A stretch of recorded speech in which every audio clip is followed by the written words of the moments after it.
चलिए बच्चों, आज का हमारा टॉपिक है एग्रीकल्चर का। ये बच्चों अधिकतर इस बच्चे इन टॉपिक्स को याद करते हैं, बहुत ज्यादा रटाफाइट करते हैं। रटाफिकेशन करने की जरूरत नहीं है, मैं बहुत ही इजी नोट्स के अंदर और आपके लिए बच्चों बहुत ही इजी तरीके से फ्लो चार्ट में लेकर आया हूं।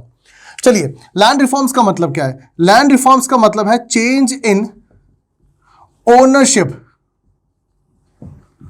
Ownership of land holdings. अब एक काम करते हैं ना बच्चों, मैं आपको समझाता हूं। ये लैंड देखो, सबसे पहले तो है ना, लैंड रिफॉर्म्स का मतलब समझो। लैंड रिफॉर्म्स का मतलब होता है जहां पे मैं बात करता हूं किसकी? इंप्रूवमेंट की। अरे भाई, जमीन में इंप्रूवमेंट लेके आ रहा है, सरकार आ गई, सरकार कुछ तो काम करेगी ना। तो आजादी के बाद सरकार को लगा कि भैया जमीनों के ऊपर बहुत ज्यादा अजीबो तरीकों से काम चल रहा है, तो एक काम करते हैं, सबसे पहले तो इसको सही कर लेते हैं। अब इसको कैसे सही करेंगे भाई? कुछ ना सही करने का यहां पे मतलब क्या है? इंप्रूवमेंट हो गया। अब कैसे करेंगे बच्चों? आओ जरा देखते हैं। क्या होता था बच्चों, ये इंडिया, या मैं कहूंगा इंडियन फार्मर्स, है ना, और बच्चों ये फार्मर्स के साथ साथ हमारी गवर्नमेंट। अब गवर्नमेंट जो है डायरेक्ट फार्मर्स के कांटेक्ट में नहीं थी, बीच में इनके पास थे क्या? जरा फटाफट से बताओ। जमींदार। और इन सारे जमींदार के पास इन फार्मर्स की जमीन होती थी, है ना। ये लगान कलेक्ट करते थे, सरकार को पैसा देते थे। अब सरकार जो है वो कभी इनसे बात ही नहीं कर पाती थी। ठीक भाई, तो सबसे पहले तो क्या हुआ? ओनरशिप ऑफ लैंड होल्डिंग जो है वो ओनरशिप ऑफ लैंड होल्डिंग सही करी। यानी कि भैया तुम हट जाओ, तुम्हारा कोई काम नहीं है, क्यों खड़े हो यहां पे? क्या काम है आपका? भाई सर कोई काम नहीं हमारा, तो हम डायरेक्ट किससे बात करेंगे? फार्मर से बात करेंगे। तो यानी कि सबसे पहले गवर्नमेंट एबॉलिश मतलब बच्चों हटाना, एबॉलिश जमींदारी सिस्टम। तो इन्होंने क्या किया बच्चों? सबसे पहले जो है जमींदारी सिस्टम को एबॉलिश कर दिया।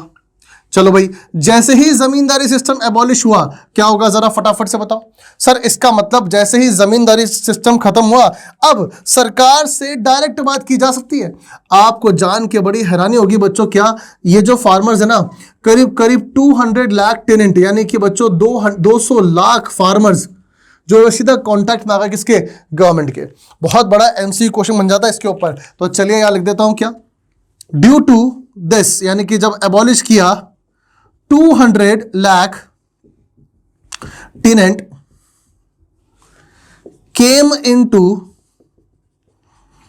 Direct contact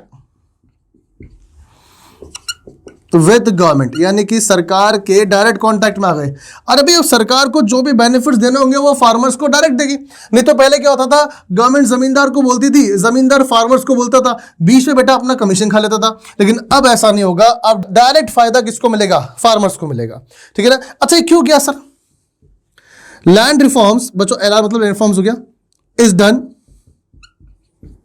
to promote equity, ताकि हम हमारे इक्विटी ला सकें। किसके अंदर? इक्वल हो, सबको इक्वल ट्रीट किया जाए। किसके अंदर भाई? एग्रीकल्चर के अंदर। ठीक से समझ में आ गया? तो यानी कि बच्चों कितना सिंपल है। देखो, अगर आपके पास 4 नंबर का क्वेश्चन आता है तो देखो 4 पॉइंट बना दिया। आप चाहो तो पैराग्राफ लिख सकते हो उसको आप। हमारे पास सबसे पहला पॉइंट हो गया क्या? ओनरशिप बदलना की। ओनरशिप बदलने के लिए सबसे पहले जमींदारी सिस्टम को हटाया। जैसे हटाया 200 लाख टेनेंट हमारे कांटेक्ट में आ गए। और तो और ये क्यों किया गया? ताकि भैया एग्रीकल्चर के अंदर इक्विटी प्रमोट की जाए। बच्चों आप लोग सोच रहे होंगे सर इससे कुछ फायदा हुआ क्या? आपको पता है बच्चों, इससे बहुत बड़ा फायदा होगा। ऑब्वियसली बात है ना यार, जब सरकार डायरेक्ट बेनिफिट देगी फार्मर्स को तो फार्मर्स का प्रोडक्शन बढ़ेगा। तो यहां पे आप एक और पॉइंट डाल सकते हो, क्या? Due to land reforms, due to land reforms production of food grains increases।